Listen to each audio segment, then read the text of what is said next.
This is WOMMLP operating on Burlington, Vermont, 105.9 the radiator. Good evening. It's The Rocket Shop. I'm your host, Tom Proctor, and with me tonight is Frankie Wright. Hello. Hi, how are you doing? Good. Frankie White. I do apologize. Slip of the tongue there. Pretty good. Excited to hear you play this evening. We like to kick it off with a song, so what have you got for us? Yeah, for sure. Thank you guys so much for having me. This first song is called The Alternative. It's one of the most recent ones I've written.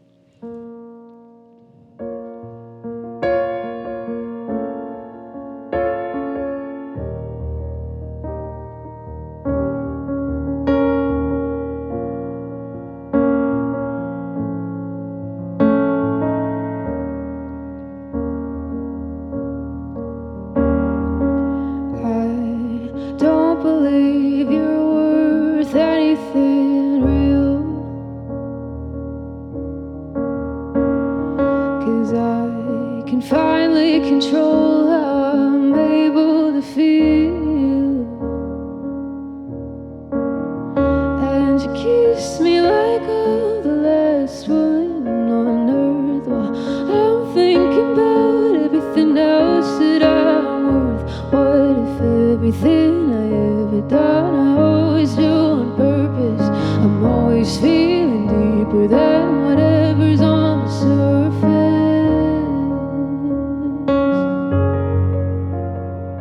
'cause I turn myself off of the TV, 'cause something about you's always terrified me.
Frankie White there with The Alternative. That's a gorgeous song. You got a very powerful voice. Thank you so much. It works so well with the piano. Thank you. Do you want to tell us a little bit about the song?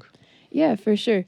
So it's called The Alternative. I think I wrote it back in February. So it's about being into someone, but I don't know, it's a really pessimistic song. It's kind of about wondering what a relationship with someone would be like, and then just being like, well, we either end up alone or die, or, it's really depressing. But it was really powerful for me at the moment, and I really resonate with it still. So I think it's one of the most, it's one of my favorite songs at the moment, for sure. I think if you write any songs in February, the likelihood is it will end up being quite depressing. 100%. Yeah. Very depressing month. Exactly. So tell us a little bit about yourself, kind of where you're from and when you started playing and started performing. Yeah, for sure. So I'm 23 years old. I am from Colchester, Vermont originally. Grew up there until I was 16. Then I went to a boarding school in New Hampshire just for fun, because why not? I graduated from there in 2019. Then I moved to New Orleans for school. So I studied popular commercial music. I spent 4 years in New Orleans. It was amazing. I had a blast. I made a lot of really, really good friends. Made a lot of really good connections down there. It was awesome. Had a housing crisis. So I really suddenly ended up moving back to Colchester, Burlington area. But it's been amazing, and I'm really lucky to be back. I really took it for granted while I was here, growing up and not having a car and feeling stuck in that one little spot. So I was able to, now that I have a car, I feel like my entire world is expanded now that I'm back. So it feels really, really awesome. But yeah, as well as just kind of some other details about me. I have an older brother by 8 years. So he was a huge Radiohead, Death Cab for Cutie, Red Hot Chili Peppers, Local H, Weezer, big Weezer person. So that mixed with Ingrid Michaelson, Birdie, really sad stuff, they kind of combined. And so I kind of took both those to kind of mix into my own sound. I started learning on piano. Really, really wish I was good at guitar, because I think I would have a really different sound if that were the case. So it is kind of interesting to kind of think about what kind of sounds might have happened considering different instruments, because I think piano and my voice go together well, but it's also interesting to kind of consider the songwriting differences as well on other instruments. You play with a couple of bands, right, around town. So I'm assuming you play with other people who do play guitar, and you've been playing music for a long time, so it's not like you've not encountered folks that play guitar. Do you feel like your sound does change when you perform or you practice with those folks? Oh, it changes a lot. So it turns into a rock vibe for sure, which is very interesting, just because piano is a very vulnerable thing for me. It's very much I wasn't happy in high school, going home to my room, there's my keyboard. It's it's a very intimate experience for myself. So it honestly, when I do live performances, I try to stray away from piano, just because I think, I don't know, it just feels more, it's something that I like to kind of save for myself. And I like to have kind of those more big moments with the guitar and those more powerful instruments for kind of that show, bigger band kind of style. Do you usually play with a number of folks as Frankie White, or is it kind of Frankie White and then is your solo project and then one band, another band? Yeah, so I play with a great band right now. We're called Frankie and the Fuse. So we actually have a residency on Red Square every Thursday from 6 to 8 p.m., which is amazing. Max Anderson, Andrew Greenberg, Cal McCandless, to name a couple in the band. They're amazing, best musicians I've worked with, some of the best for sure. And I'm also working with Grace Palmer and Ryan Estes in another different collaboration called Honey and Mabel that also plays on Red Square every Thursday from 8 to 11:30. So different vibes. Honey and Mabel is very much a folk kind of collaboration. Frankie and the Fuse is kind of my own project, which is more kind of it kind of explores that Weezer kind of 90s grunge kind of side of me for sure. Yeah. So Red Square is a really interesting venue, mostly because it seems like kind of glamorous busking, because the stage looks right out into Church Street and everyone can hear you as you walk past. What's your reception been like with both bands? What's the kind of audience been like? How have people reacted to you? So it was actually funny that you mentioned that. So the other day I was browsing Reddit and I saw this on the Burlington subreddit. They were I don't know what's going on with the Red Square like posts, but I meant to see this band and I accidentally saw Frankie and the Fuse and they were good, but they weren't what I was expecting. So I feel like that's kind of been the core of our audience since we're a really new band. People kind of keep stumbling upon us. So it's been a really fun experience to kind of watch people poke their heads in and just be like, this is what that is. It's really funny because I mean, we've only been playing the residency for the past 2 or 3 weeks. So we've only played live together a total of probably 3 times. So we're definitely still expanding the fan base, definitely still finding our people and our sound. But for right now, I think UVM students kind of seem to vibe with us for sure. And definitely those kind of like millennial, like 30-year-old people who had like the 90s, like early 2000s kind of like sense of music style for sure, I think resonate with us. Anytime I've been in there, it's been like 5 old guys. Exactly. Are very good on guitar, but definitely reliving parts of their youth. But it seems to resonate with the crowd. Definitely. I also feel it also depends entirely on the time of day that you're playing. If you're playing Very at true. noon, then it's going to be a very different crowd if you're playing at like 7. Mm-hmm. But you must have been playing for quite a while. Obviously, you went to school for music. So when did you start writing and performing your own stuff? Yeah, so I started writing when I was 10, probably. I'm actually going to play my first song that I ever wrote for you guys tonight, so that'll be exciting. So it started as a joke, really, because my sister was sick one day, and she's like my best friend in the world. She's 2 years older. She's awesome. She was sick, and I carried my keyboard up to her room for some reason. I don't know. She didn't ask for it. Like, I was just like, you know what I'll do? I'll play for you. And so I just started like making up songs, and my mom was listening, and she was like, you know, like how moms are. She was like, that is the most amazing thing I've ever heard. I'm just like putting together like rhymes. I'm just like, stop, Mom. Like, no, it's not. But that like, it was honestly really cute. Like, she gave me motivation, and it kind of made me feel like, like maybe this is something that I should do more often. Like, this is fun. I enjoy doing this. And from there, it really stemmed into something that I was really passionate about and kept doing for sure. So is the song you're playing tonight something you wrote when you were 10? Yes. Interesting. How does that look, or how does that feel kind of going back to it? Or is it something you've continually played since you were 10 and it's kind of evolved since then? It's kind of a joke a little bit. But I think, but it's also, I think there's some factors in it that are good enough for it not to be a joke. You know what I mean? The song is called Girlfriend. It's so funny because I was 10 years old. What did I know, right? But it's one of my favorite songs to play for sure, just because I love to be like, oh, I wrote this song when I was 10, so if it sounds very like infantile, like this is why. But it's really fun for sure. Do you go back to it quite regularly, or is this kind of like just a one-off because you're playing today? Sorry, I didn't mean to interrupt you. It really depends on the kind of the set. If it's something where like we're in the middle of a gig and we still have a lot of time, I'm just like, let's just throw it in there and it'll be a fun little story. Why not? Are you the sort of singer who does kind of interact with the audience quite a lot? Do you tell the audience? I love to. Yeah, I love to interact with the audience for sure. And I think it's such a big part of the performance too, because I think that, that's really how you can get more people to engage with you, is if you give them an experience and not just perform it at them, kind of. Yeah. Mm-hmm. Do you ever have any negative reactions when you do this? I mean, it's kind of a... Yeah, of course. Yeah. I used to live stream on Reddit for a long time, so I got a lot of negative comments on there. But I've read this thing where if you're not getting hate comments, then you're doing something wrong. So, yeah. The audience not big enough. Yeah, exactly. Right. Well, we'd love to hear another song. So, what have you got for us? Thank you so much. Yeah, this is called Girlfriend. This is the song I wrote when I was 10.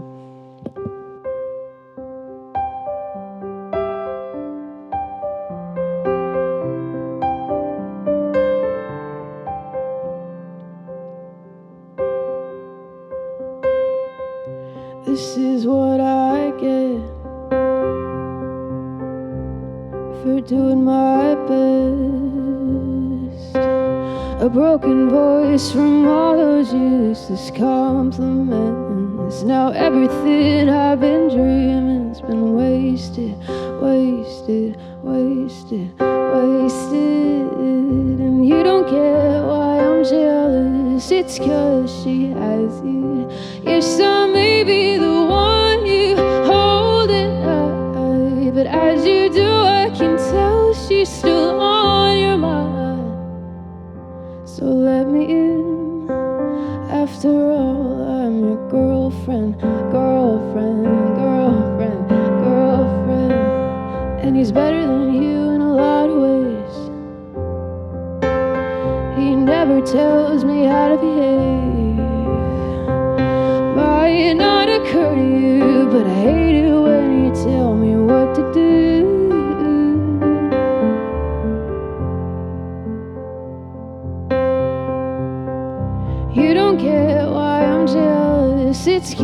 she has you. Yes, I may be the one you hold at night, but as you do, I can tell she's still on your mind. So let me in. After all, I'm your girlfriend, girlfriend, girlfriend.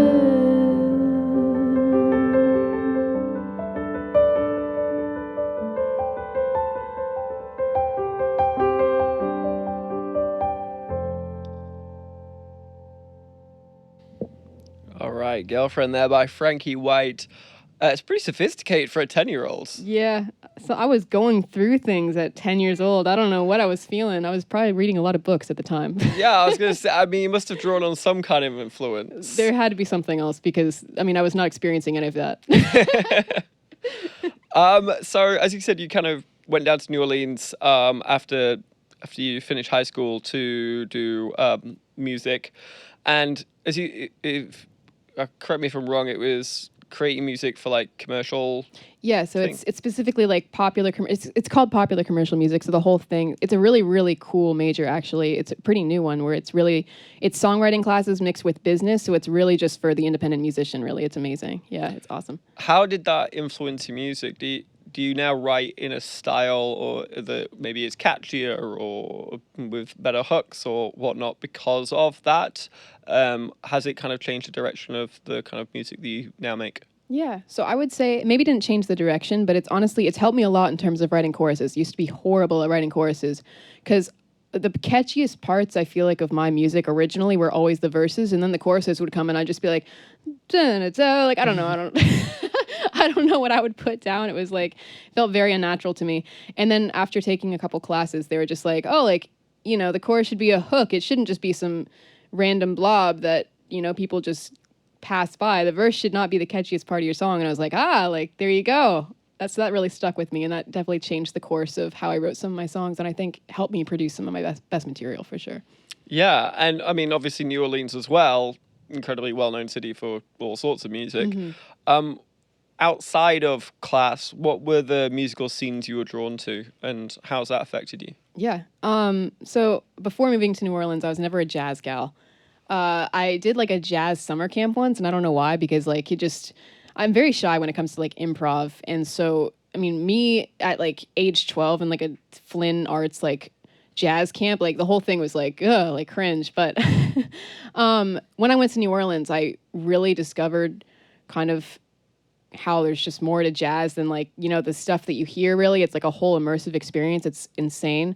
So just being in a city where like I didn't know if I was going to appreciate all the music and all the culture.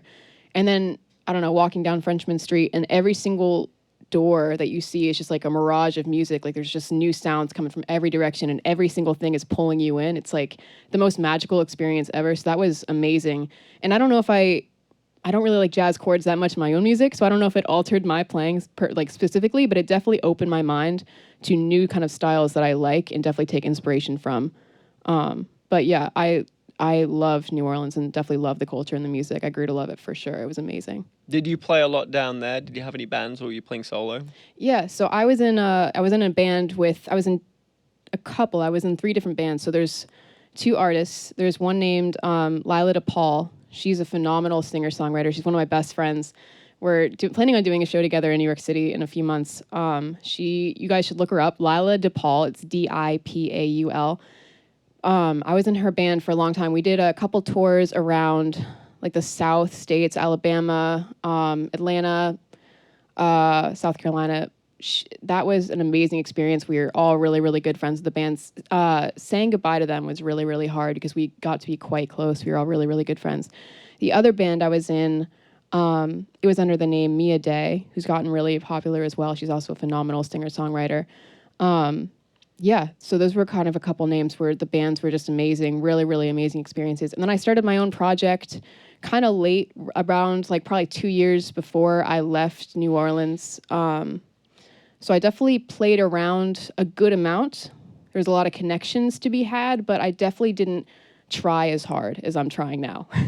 I see. And was that tour that you went on, which is sounds pretty expansive for for a tour, to be honest. Was that the first experience you've had a tour and like, kind of playing in new venues and new cities and not really know what to expect? Yeah, it really was. And it really surprised me how hard it was. Just 5 people who you think are your best friends packed in this car. And then a week goes by and you were just like, get me out, get me out away from these people. It's insane. But overall, though, it was a really, really good experience. And it was interesting to kind of be like, okay, like this is what my life would be like, if I decided to go down this route. And it's a hard way to live for sure. But it really like drew me in, and I really love it for sure. And I think something that was hard is finding new ways to make every single night that you're playing the same music different and immersive and feel more special for you, even when you're so sick of playing the same song a million times in a row. But I think that's where the audience connection really takes the performance to the next level for sure. Was there any particularly standout gigs or standout states where you're like, oh yeah, South Carolina, that's the place you want to go to next, or Georgia, that's the place I really want to go to if I'm going to go do my own tour? Yeah, we in Atlanta we had a sold out show, and it was a lot of I don't know how it happened, but a lot of the crowd actually like knew a lot of the songs. I genuinely don't understand how, because I don't think we had like many connections there, but they were singing along to like a lot of our original music. And that in itself is such a magical experience to just be recognized, because a lot of times when you're playing publicly, people aren't going to acknowledge you or acknowledge your sound. And so just that acknowledgement of just being like, we like what you're doing, like we listen to you, just that was amazing. I lived for that. It was awesome. Yeah, and obviously you're going to go play in New York, and you still got some of these connections. Do you see those folks that you kind of played with in New Orleans kind of maybe a route into the music industry? Is that what you're kind of trying to angle for? I'd say so. Yeah, probably. I definitely am going to keep strong on those connections for sure, but it's more so I just feel like personally really, really close to them. So I do kind of feel like if there are opportunities, then we're going to find them for each other for sure, which is kind of a special thing. Because I think music aside, we genuinely do really, really care for each other, which is something you don't find every day in a band, which is awesome. Yeah, I was going to say actually, so I know the Vermont scene does have its kind of reputation of being quite friendly in comparison to a lot of other cities. I know Nashville's pretty cutthroat. I know New York City's very cutthroat. New Orleans, what's the vibe there? Is that because it obviously is a big musical city, there's probably is quite a lot of competition out there, or do you find most folks are willing to help each other out, maybe take a chance on folks? Yeah, so for jazz, I'm sure it's a lot more cutthroat. Sure, the experience is very, very different from my experience, but with pop music, there's much more of a smaller scene for it, and so there's a lot of venues that are constantly looking for new people. There's not as much...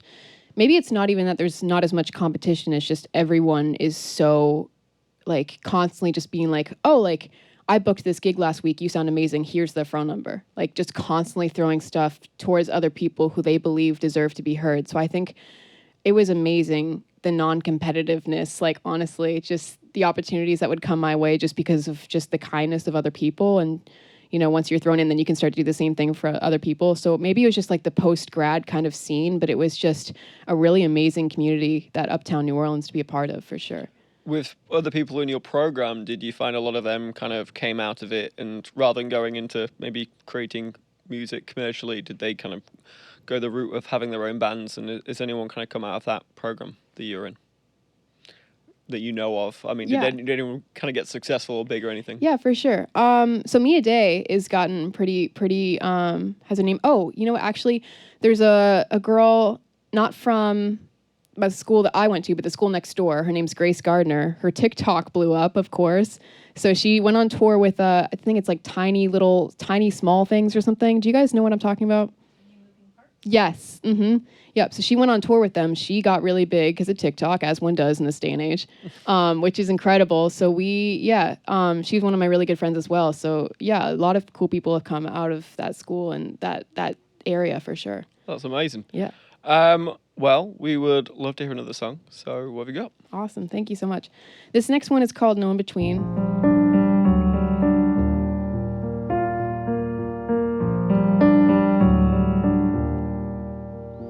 It's her fault. Did that make you feel better for long? Didn't care if it upset her. Yeah.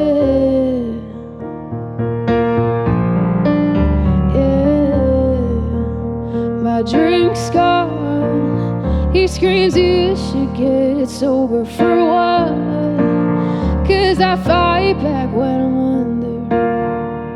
Makes no sense to me. How could I play the victim if I don't know I'm a victim?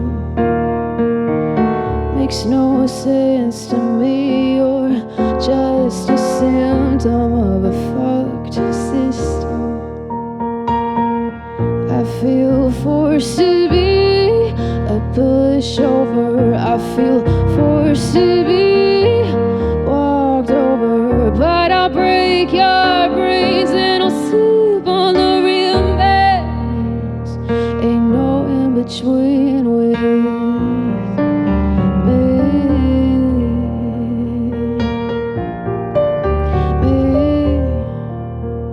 Ryan one makes me sick, but I still drink him sometimes. Hand me a cave to hide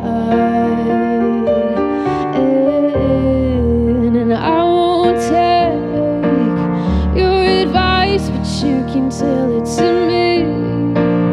When the devil sings in my sink, makes no sense to me. How could I play the victim if I don't know I'm a victim? Whoa, makes no sense to me. You're just a symptom of a fucked system. I feel forced to be a pushover. I feel forced to be walked over. But I'll break your brains and I'll sleep on the real meds. Ain't no in between with. Can someone get me out of this cycle?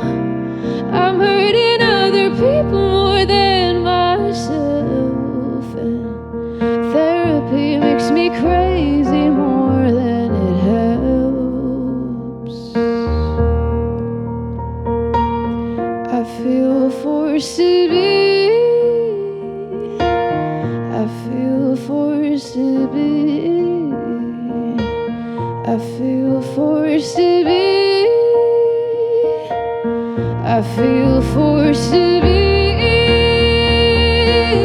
I feel forced to be a pushover. I feel forced to be walked over. But I'll break your brains and I'll sleep on the real meds. Ain't no in between with me.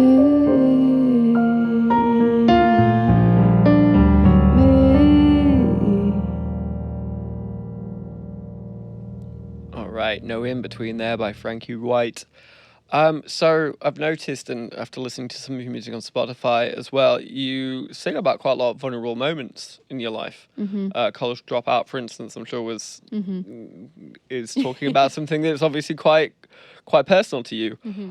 Is it cathartic and powerful to write and sing about these moments in your life? How do you kind of go and have these moments and be like, all right, I'm gonna take this to the public. I'm gonna share this out. For sure. So I think one song also you might be referencing is I have a song out there called Unwanted Touch.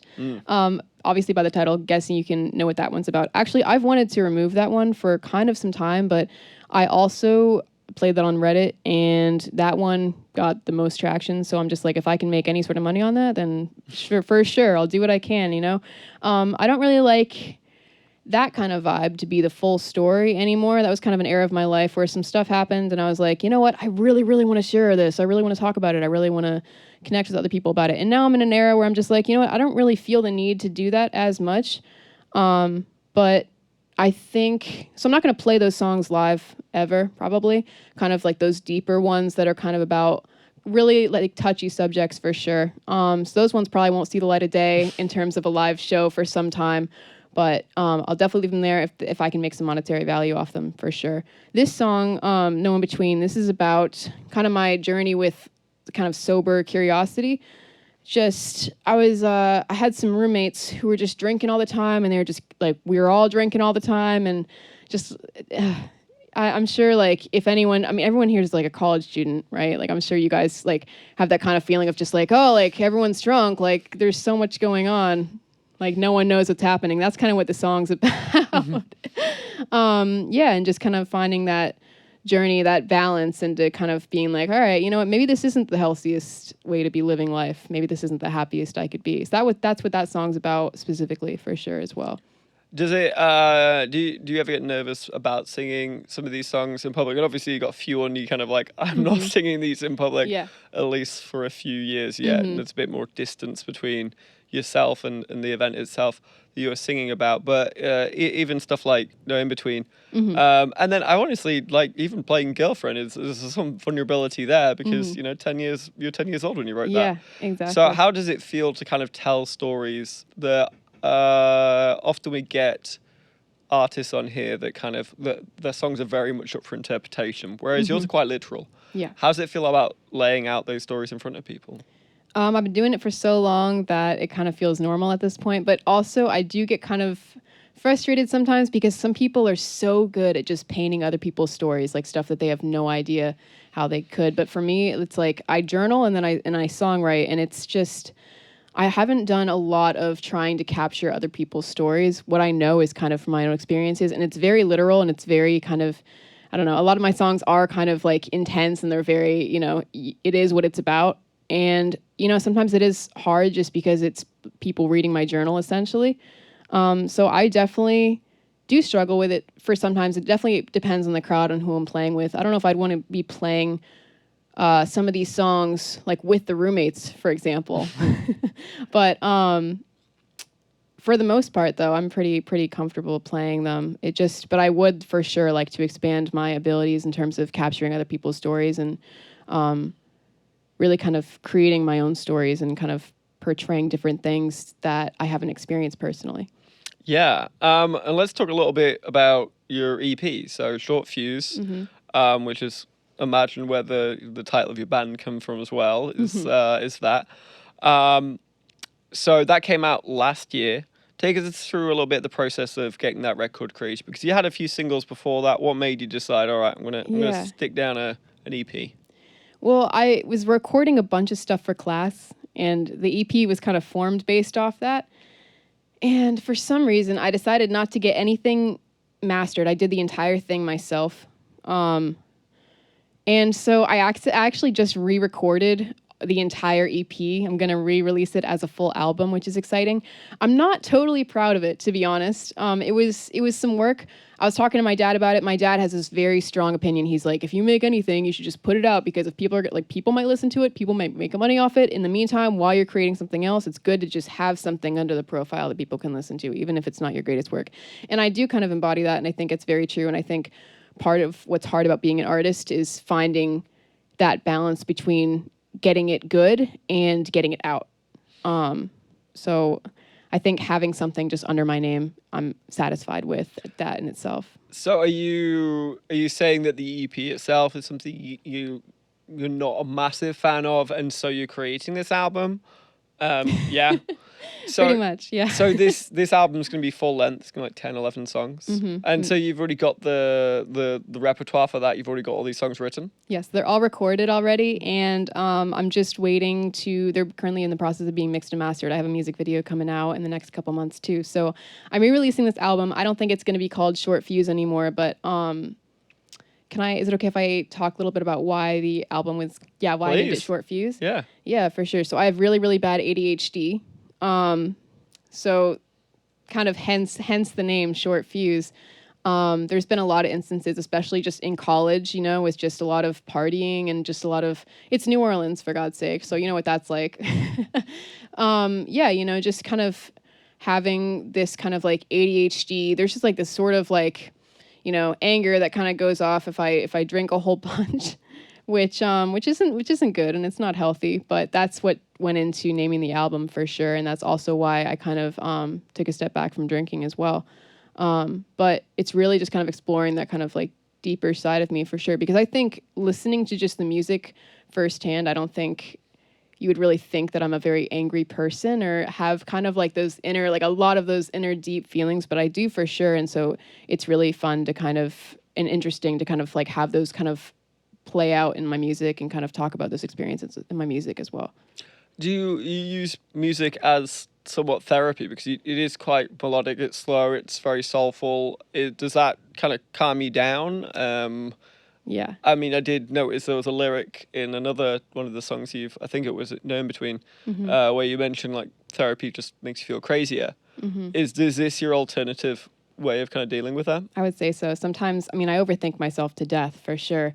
It feels like I'm sure a lot of people here have ADHD as well, but just, like there's so many voices in your head that just won't be quiet, that even having another one on top of that, it's just like, who do I listen to?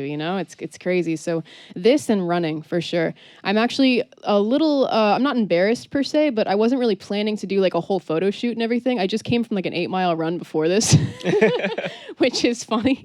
But yeah, this and running for sure, like my two. I kind of noticed that if I really start to put all of like therapeutic energy into my songwriting, it doesn't heal me all the way, because I'm just kind of writing about sad things, So it's not fully getting me to the spot where I want to be, but running solves that just like that for sure. So do you find you see a difference when you play with folks with guitars and stuff? And as you said, you kind of got that grungier early 2000s sound. You kind of get a bit more of the aggression out. I have a lot more fun. Yeah. Yeah. Yeah. Do you find you feel better after that, or actually, you actually do need to sit down with the piano sometimes because it's what you know? Yeah, it is so unbelievably fun to play with the group. Like that song No In Between, I wish you could hear that live one day soon. That one's going to be on the album, but so there's no piano, like not really any piano in the live performance. Like when we played at Red Square, it's like all guitars are doing all the riffs and everything. And it's like this like rock anthem kind of, and it just sounds so cool. And it's the one that people get most excited for. And I think it's like one of my favorites for sure. So playing it right now and experiencing that with a whole band, like with the guitars and everything, definitely completely different experience, like night and day. Yeah, I can imagine it feels a lot more powerful. Yeah, definitely. So this, the new album that's coming out, it's less about you kind of got the full band in there, and you actually went to a recording studio rather than do it yourself. So what was that experience like? Because that means you have to manage a lot of people as well. You're kind of the front person for this band. What's it like to try and manage, I don't know how many people are in this band, but 2, 3, 4 different people, and then teach them your songs as well?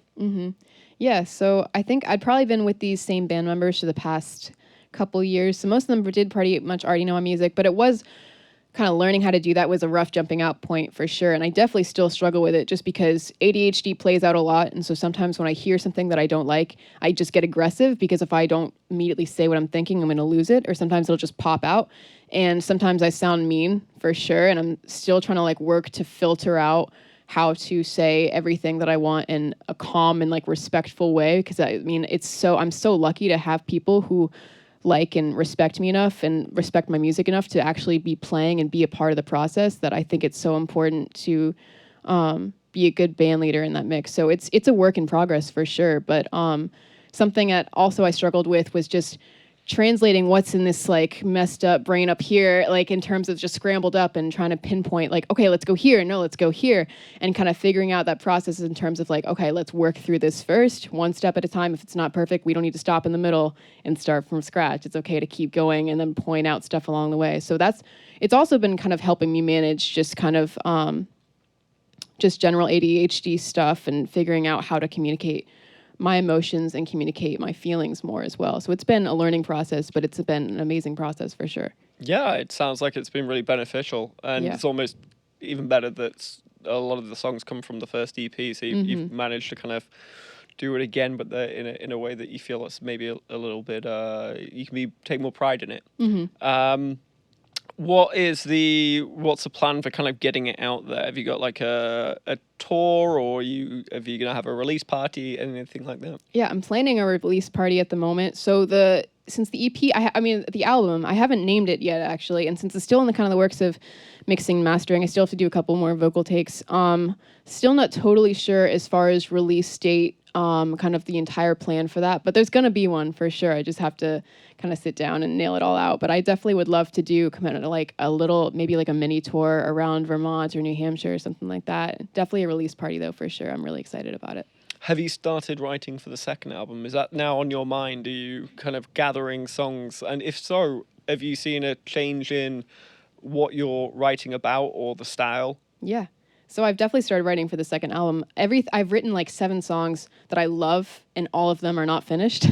So it's definitely been kind of an internal battle to get those done. But something that's really cool is I'm noticing a really big shift in my songwriting where when I was, partying in New Orleans a lot, that's kind of what this entire first album is, just kind of low self-esteem and just, I'm drinking all the time, so I'm not very happy. And this new album, it's like right when I started running and I started really just kind of maintaining everything and really starting to feel good about myself and where I'm at. So it's a really, really big vibe shift for sure. The songs are a lot more uplifting, which might be hard to imagine with my kind of sound, but they really are. I'm really excited about it for sure.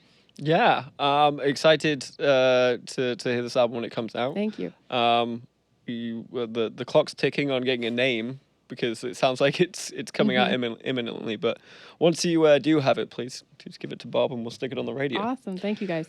Well, we've got time for about one more song. So what are you going to play us out with? Awesome. This one's called Brain Dead.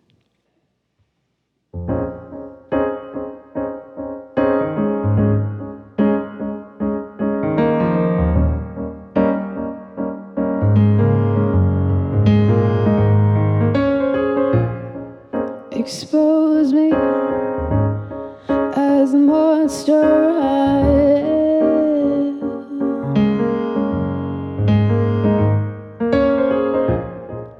I know the improbable sum. It's simple math, crazy plus it equals none. They'll already be gone. And it's simple math. One scapegoat's all you need for the other to walk away free. Call me a crybaby. You keep putting the blame on me while you go and get higher. And I'm someone to somebody, but to you I'm a fire.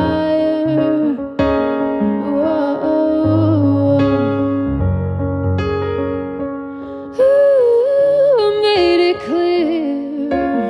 Why don't you disappear?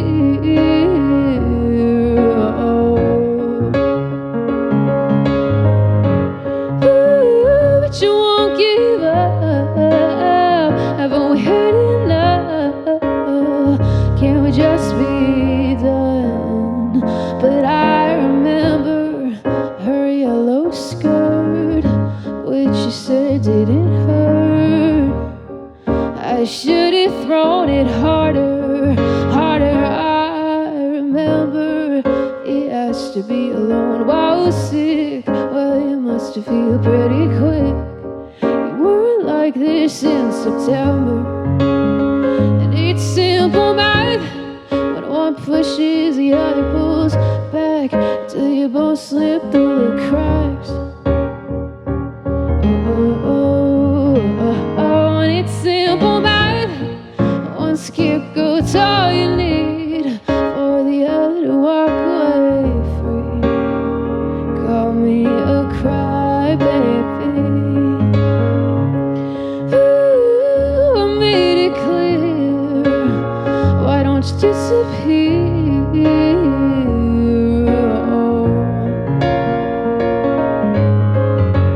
Ooh, but you won't give up. Haven't we had enough?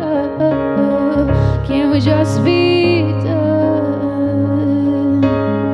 I say it wasn't your fault and you can call me brain dead.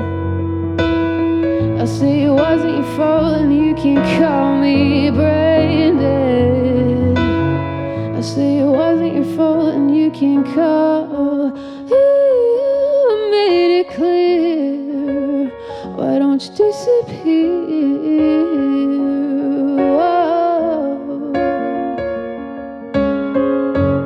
Ooh, but you won't give up. Haven't we heard enough? Can we just be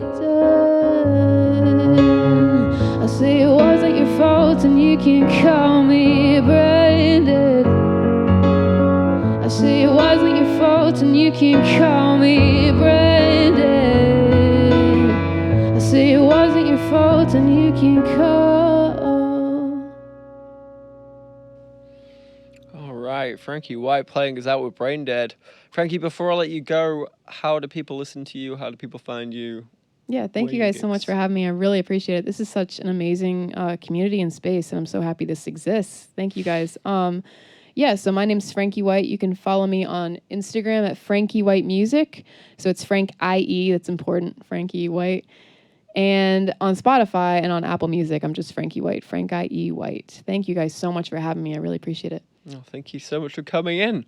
Well, you can catch us next week. We're going to have Sam Kearns in. But for tonight, this is your wrap. So this has been WOMMLP operating out of Burlington, 105.9 The Radiator. It's been The Rocket Shop. I've been your host, Tom Proctor, and good night. Oh, thank you guys. That was excellent.